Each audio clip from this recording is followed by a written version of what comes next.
Et ben moi, avant d'être grand, j'ai été petit. Et quand on est petit, des fois, on fait des bêtises. Je me rappelais une fois, j'ai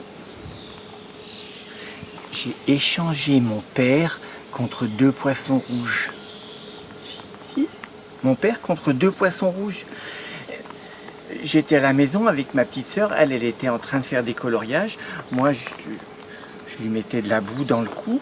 Et puis il y a mon copain Nathan qui est venu avec un bocal avec 2 poissons rouges. Et il m'a dit, t'as vu mes poissons rouges? Ah, ouais, ils sont beaux, dis donc. Tu me les échanges?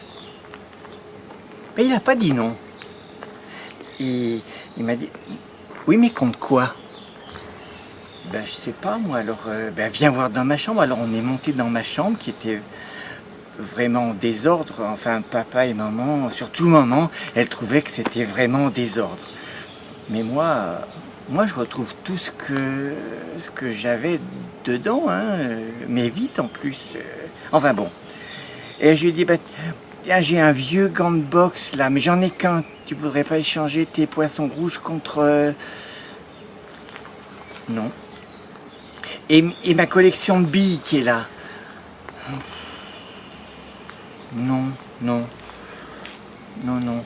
Et j'ai un album, tu sais, avec toutes les images collées, il en manque qu'une. Non, j'en ai un aussi, non. Non, non. Et non, bah écoute, non.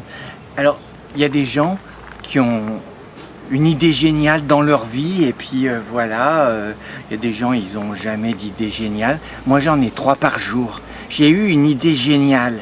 Je me suis dit, je t'échange tes 2 poissons rouges contre mon père. Non, parce que mon père, je l'aime bien, hein, je l'aime mon papa, mais il est toujours perdu dans son journal, assis dans le fauteuil avec la télé qui gueule et il s'occupe de rien, il est juste perdu dans le journal. Je t'échange tes 2 poissons rouges contre mon père. Nathan, il n'a pas dit non, mais il n'a pas dit oui non plus. Oui, mais ça vaut pas parce que moi j'ai 2 poissons rouges et toi t'as qu'un papa. Oui, c'est vrai ça. Oui, mais attends, mon papa à moi, il est bien plus grand que tes poissons rouges. Mon papa à moi, il fait au moins 100 poissons rouges. Ça, il était d'accord, Nathan. Alors, il a dit top là. Donc, j'ai pris le bocal avec les 2 poissons rouges. Et Nathan, il est parti avec mon papa en le traînant par le costume. Parce que mon papa, il continuait à lire son journal. Ma petite sœur, elle était là, elle a dit... Oh, oh, tu vas avoir des ennuis. Mais non. Non, parce que papa et maman, des fois, ils se disputent. Et je me suis dit, peut-être que maman, ce sera pas grave si...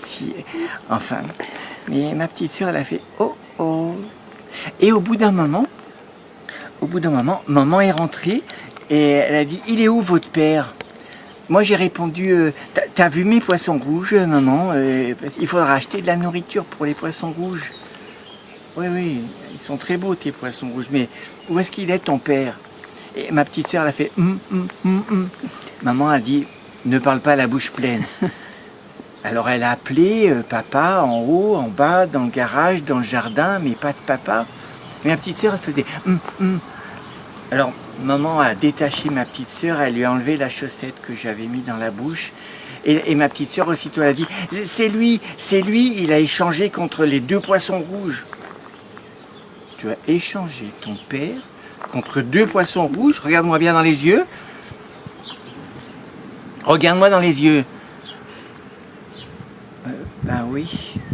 Et toi, elle s'est adressée à ma petite sœur. Et toi, tu l'as laissé faire? Non, je lui ai dit, mais il n'a pas voulu m'écouter. Bon, allez, prends-moi ces poissons rouges, va chercher ton père. C'est à qui que tu as échangé ça? Nathan? Bon, bah ça va, il habite là, de l'autre côté de la rue. Va chercher ton père. Et ne t'avise pas de revenir sans ton père. Et toi, va avec ton frère. Alors j'ai pris le bocal de poissons rouges, j'ai traversé la rue, j'ai toqué. Enfin, c'est ma petite sœur qui a toqué contre la porte de chez Nathan, c'est lui qui a ouvert. Et il m'a dit, te ramène tes poissons rouges. Est-ce que tu peux me rendre mon père, s'il te plaît? Alors il m'a dit oui et non. Alors pose les poissons rouges là, viens avec moi dans la chambre. Quand on est arrivé dans la chambre, il avait une gigantesque, grande, vieille guitare électrique. Et il m'a dit, tu sais, ton père, il n'était pas très rigolo parce qu'il n'arrêtait pas de lire le journal. Alors je l'ai échangé contre la guitare électrique à Noah. Il habite où, Noah? Ben, là, il habite au bout de la rue. Alors j'ai pris la guitare électrique et on est redescendu dans la rue. Et ma petite sœur, elle a fait « Oh, oh ». On est allé chez Noah. Et quand on est arrivé chez Noah, là c'est moi qui ai toqué à la porte. J'ai pu toquer à la porte.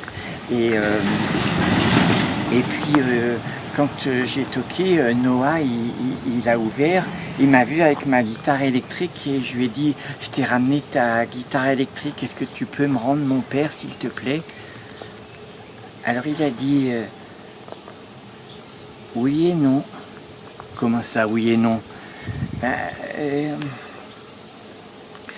Non, parce que tiens, pose la guitare là et viens dans ma chambre. Et on est allé dans sa chambre. Sa chambre, elle était encore en pire bazar que la mienne.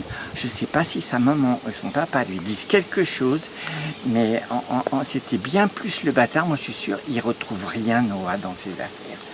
Et il m'a dit non, parce que ton papa, je voulais jouer avec lui, mais lui, avec son journal qui comptait, alors je l'ai échangé.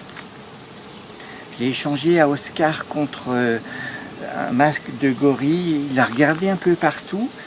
Il a cherché un bon moment, puis il a fini par le retrouver. C'était sous son lit. Il y avait un masque de gorille.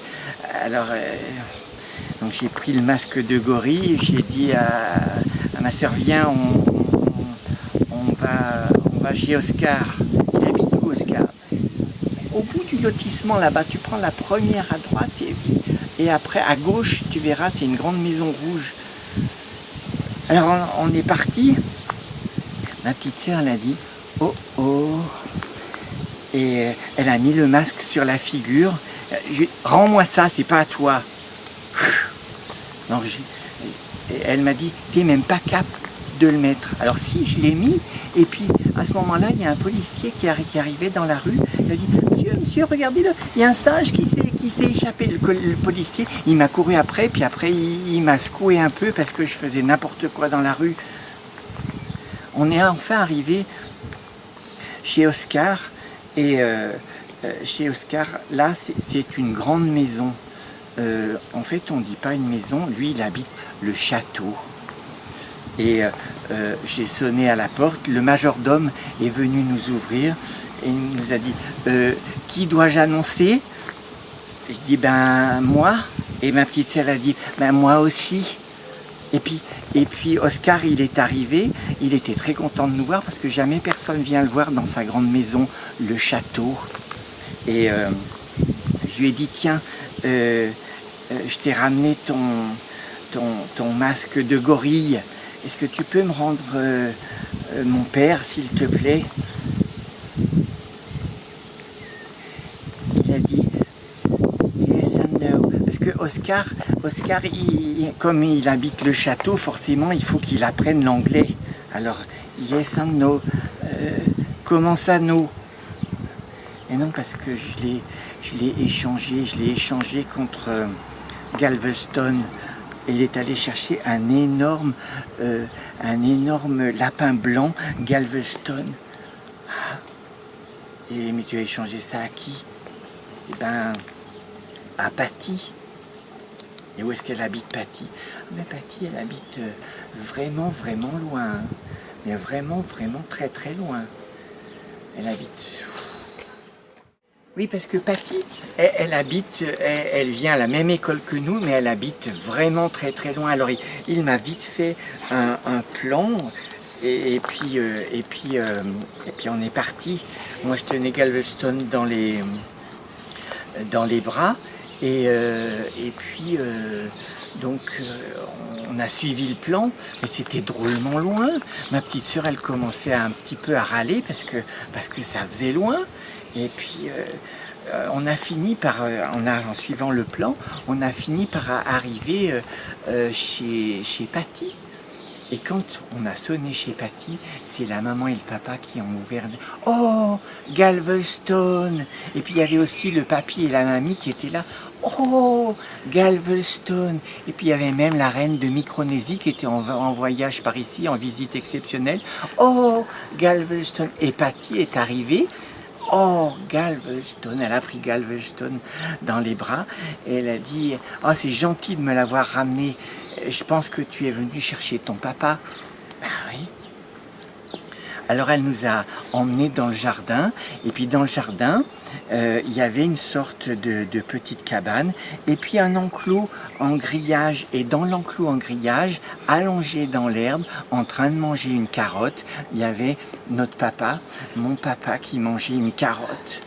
Alors j'ai un peu ouvert la porte de l'enclos, j'ai tiré papa par le pan de sa veste, il est venu tout en lisant le journal, et puis on a dit au revoir à Patty et à sa famille, et puis on est revenu à la maison. Ma petite sœur, elle a dit « Je crois que tu l'aimes bien, Patty. »« Oui, ben c'est pas tes affaires. »« Oui, ben ça fait rien, je le dirai à l'école demain. » Ma petite sœur, je sais pas comment elle est votre petite sœur, mais moi ma petite sœur, eh ben la semaine dernière, elle a dit que j'avais été adoptée, et la semaine d'avant, elle a même dit que j'étais un extraterrestre qui me faisait passer pour moi. J'ai dit à ma petite sœur, tu te tais parce que sinon, fais gaffe. Alors on est rentré à la maison, et quand on est arrivé, maman a regardé papa, dit mais qu'est-ce qui m'a mis un papa aussi sale que ça. File à la douche. Papa, il a rien dit. Il a emmené son journal. Maman lui a pris le journal. Il est allé à la douche, et pendant que maman lavait les affaires de papa, moi, je me demandais bien ce qui allait se passer. Et ben maman, quand elle est redescendue, elle a dit « Je te préviens. Je te préviens. Tu ne fais plus jamais un coup comme ça. Tu n'échanges plus jamais ton papa contre n'importe quoi. Tu m'as compris ?» Oui, vas-y, jure. J'ai juré, j'ai promis que pour papa. Mais pour ma petite sœur, j'ai rien promis.